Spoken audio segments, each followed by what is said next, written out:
पुण्यामध्ये महिला मांत्रिकेकडून फसवणूक प्रकरणी आता धक्कादायक माहिती उघड झाली आहे। अकाउंटमध्ये पैसे ठेवू नका, त्यामुळे दोष लागतो असं सांगून पीडित डोळस कुटुंबाची फसवणूक केली गेली आहे। गतिमंद मुलीला बरं करण्याचं आश्वासन देत 14 कोटींना लुबाडलं गेलंय। डोळस कुटुंबानं लंडनमधील 3.25 कोटींचं घर विकून महिला मांत्रिकाला पैसे दिले होते। महिला मांत्रिक वेदिका पंढरपूरकर आणि तिच्या पतीनं या पैशांतून आलिशान बंगलाही घेतलाय।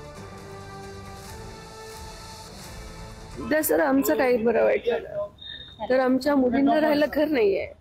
लहानीचं अजून शिक्षण व्हायचंय, 12वीत आहे, कुठे राहणार आहे तिला तर कळत नाही। आणि तिचं अजून शिक्षण व्हायचं, तिने कसं जगायचं पुढे?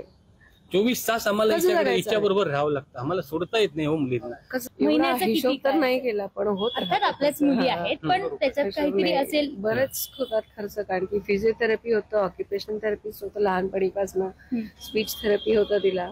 आताही तिला मी स्पेशल ह्याच्याकडे ह्याला व्यायामाला पाठवायची, पण तिचं खर्च परवडला नसल्यामुळे मी बंद केलं ते। आम्ही बरेच वेळा त्यांना 3-4 वेळा त्यांना विचारलं, एवढ्या वर्षात खूप वेळा विचारलं की बरी का नाही होते आमची मुलगी। तर ते म्हणाले की होईल बरी, पण यांचे दोष जास्ती आहेत, यांना प्रॉब्लेम जास्ती आहे, आजारपण खूप मोठा आहे, तुमचे दोष, तुमच्या सगळ्यांचे दोष जास्ती आहेत, त्या मुलींचे दोष जास्त, त्यासाठी तुम्हाला बँकेतनं सगळे पैसे काढावे लागतील, ॲसेट्स विकावे लागतील, त्यानंतर आम्हाला